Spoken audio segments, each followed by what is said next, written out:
People impacted by the Trump administration's immigration enforcement tactics testified at Capitol Hill at a forum yesterday. No Republicans attended the hearing. Those who spoke included the brothers of Renee Good, the Minneapolis woman fatally shot by an ICE officer last month.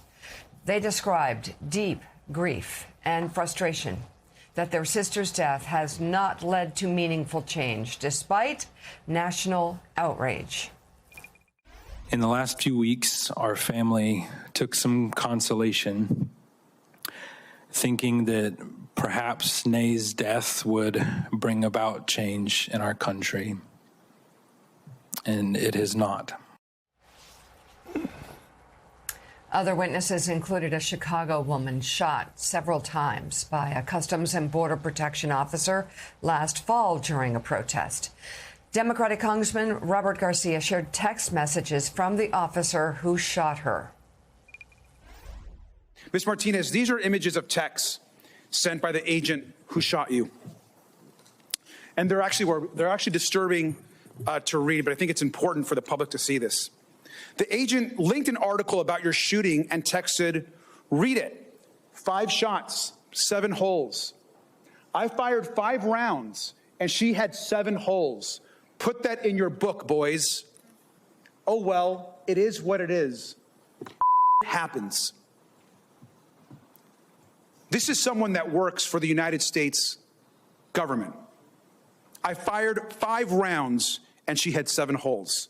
Now, he was talking about you, and it's our understanding that he was actually bragging about his aim shooting an unarmed American citizen. Is that right? Correct. Gunning down unarmed Americans in the street. Let me say that again. A paramilitary type force has been created by the DHS that guns down Americans in the streets of America. And here, an unarmed woman, American citizen, shot 5 times, left with 7 bullet holes in her. And what are they doing? They're bragging about it. The shooter brags about it on text, saying, "I shot her 5 times, fired 5 rounds, and left 7 bullet holes in her," and then brags about it to his other. This is so beyond. Yeah. So beyond control. This would never be permitted. I plead with Republicans who still think this is okay. Or turn away. I plead with evangelical Christians who are among some of the biggest supporters of this sort of savagery on the streets of America. What would Jesus do? Not this. Not even close. Other people celebrating in the media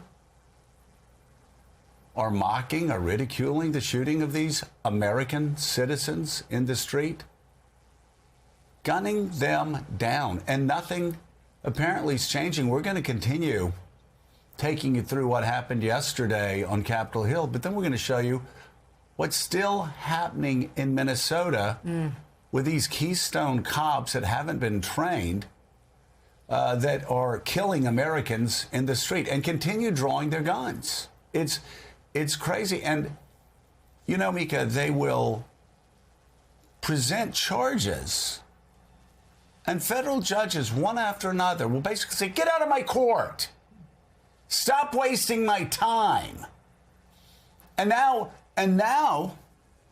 they're making the argument, lawyers on Capitol Hill, lawyers in the White House. The Fourth Amendment, what Fourth Amendment? We don't need judges to get involved. We can just kick down doors of American citizens.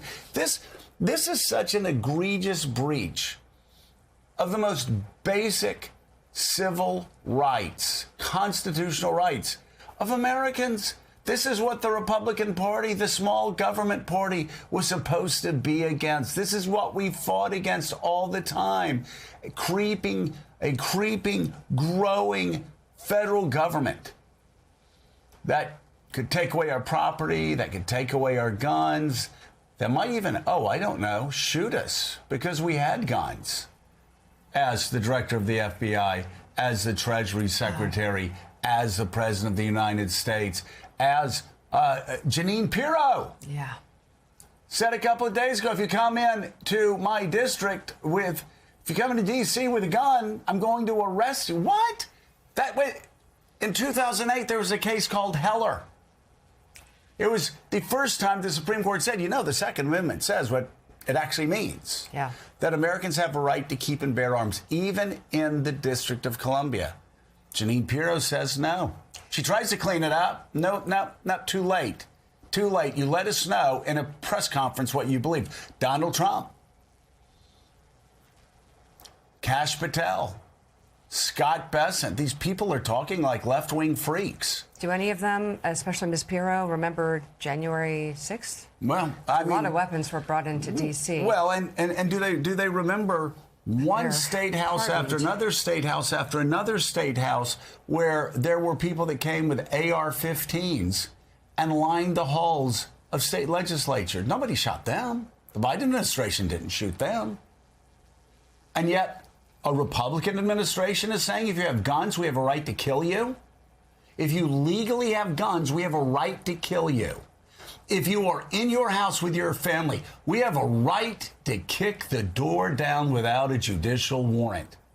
Do you know how screwed up that is? If little Johnny wasn't there eating Cheerios, I would use another word. But Johnny's having his Cheerios, and I hope you're enjoying it, Johnny, so I'm going to say screwed up instead of the word that actually fits Okay, here. thank You know you. how screwed up that is? I mean- That we have a federal government, and now, after they're taking over corporations, after they're taking over chunks of tech companies, after they're deciding what the hell they're going, what else they're going to take over, oil in foreign countries. Now they're saying they have a right to take away your guns or kill you if you're carrying a gun. They're saying that they have a right to kick down the doors to your house. If the DOJ writes on a piece of paper that they can, no, judicial warrants, Fourth Amendment, Second Amendment, First Amendment, Constitution. We Republicans used to always carry around the in Constitution their in our pockets. pocket. Yeah. So And, people would make fun of us. I didn't care. I carried around the Constitution in my pocket. I was very proud to do it because I actually believed in the United States Constitution. I want to know how long Republicans are going to allow themselves to be pushed around and pushed away from basic constitutional principles. Like, for instance, states run elections, not the federal government.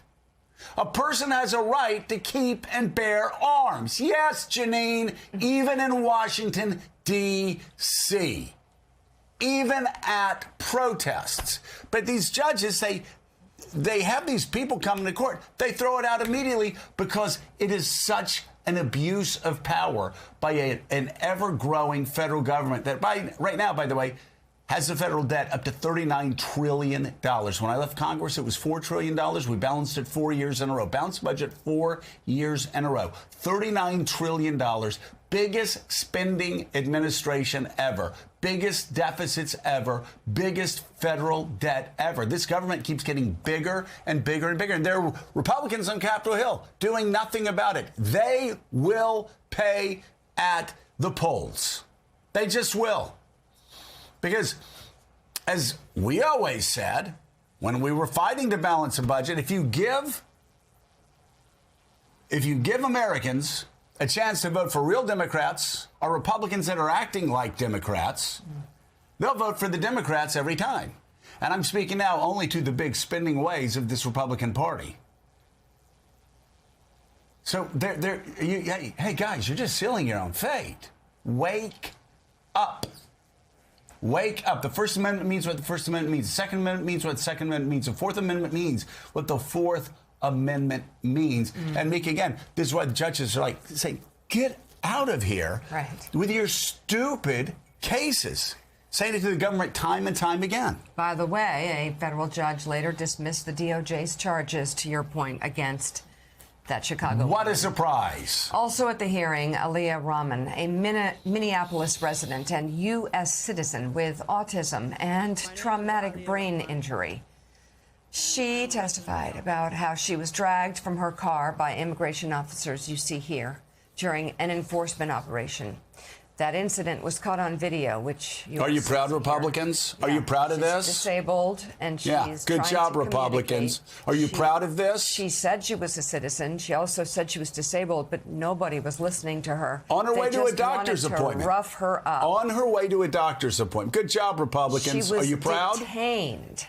She says she was denied medical care at the detention center and lost consciousness. I was carried face down through the street by my cuffed arms and legs while yelling that I had a brain injury and was disabled. Willie, I mean, it's really, it is, all of this is unspeakable. And, you know, we thought a couple of days ago they'd gotten the memo that this is heinous. It's still happening in Minneapolis. Yeah, it's still happening in Minneapolis. And to your point about the search warrants, too, constitutional attorney Speaker Mike Johnson said yesterday, well, we couldn't get warrants to get all these people out. It would take decades. So we got to throw that to the side and just kick in doors and drag women like we just saw out of their cars right there. The guys, I know they're cutting seatbelts, but with knives flying around to get 3-4 guys to take a woman out of a car and throw her up against the car. What is that? That's an untrained workforce of people perhaps drunk with power because they couldn't make the cut on a police force or something like that. But these scenes are ugly and, as you say, politically not helpful to Republicans. Yeah, you're right, Mika. They're meeting quotas. Meanwhile, immigration officers with guns drawn arrested activists yesterday in South Minneapolis after several vehicles followed federal agents through residential neighborhoods. Witnesses say officers ordered people out of the car at gunpoint, handcuffing at least one person face down on the ground. Homeland Security says the activists were detained for hindering an immigration arrest. An Associated Press photographer witnessed the scene. The arrests come amid the heightened tensions following warnings from federal officials that protesters could face consequences for interfering with enforcement. So another day, John Lemire, another case of ICE agents pulling out their guns without hesitation because somebody is following them around. We saw the hearings. We've heard the personal testimony from people who have been through some of these incidents, that we have video of all of it.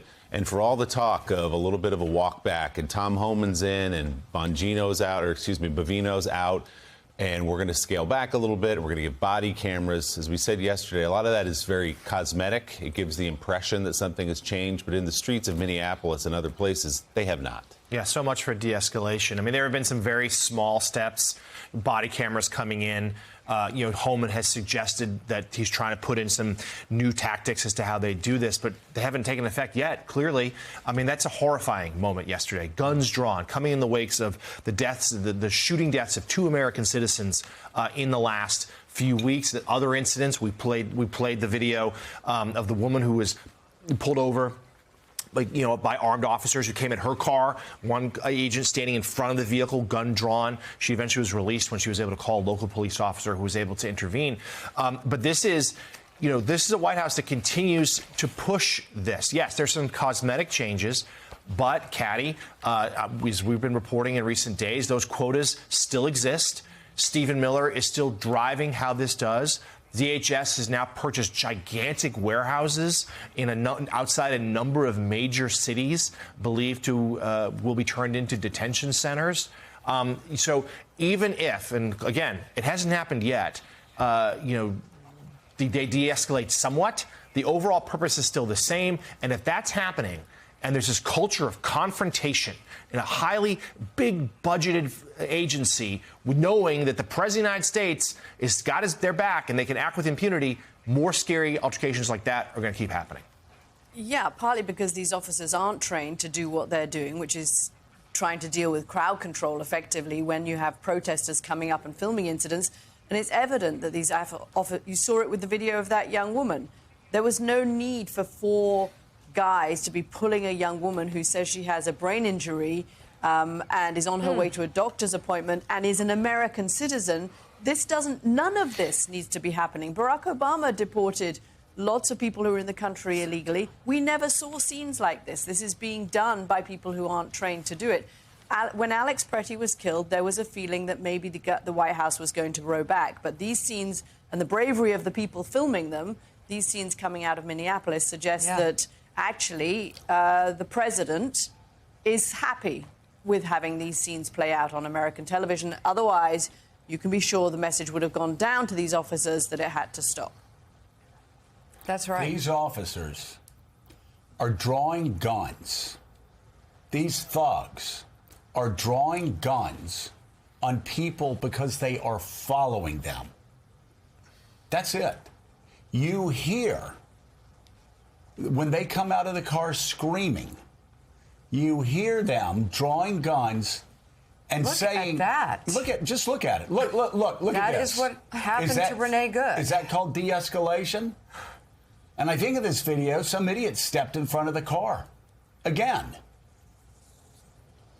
But look who they're throwing to the ground. They're throwing these unarmed, helpless people to the ground, and they think they have a right to pull guns on Americans. Look at that.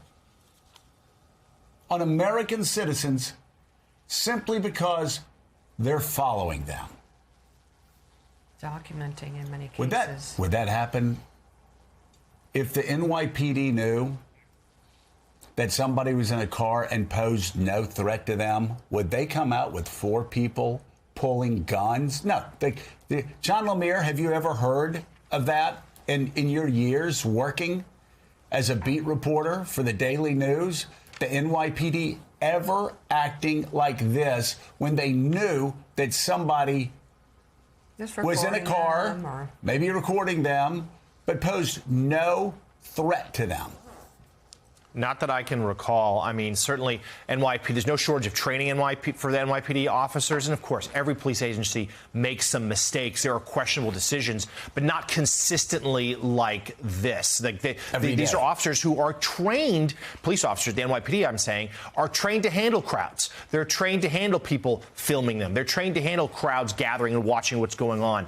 And there's not a sense of escalation like we keep seeing here. These are people, and that's part of the heart of this from the beginning. Where's the drawdown?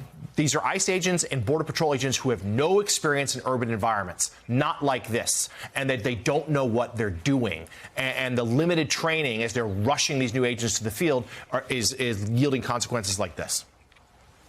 What's Tom Homan doing? Where's the drawdown? Where's the difference? Where are the changes? By the way, who's been fired? No one. Absolutely no one. So to Katty's point, this is, unless something changes, exactly what President Trump wants to be happening on the streets of America.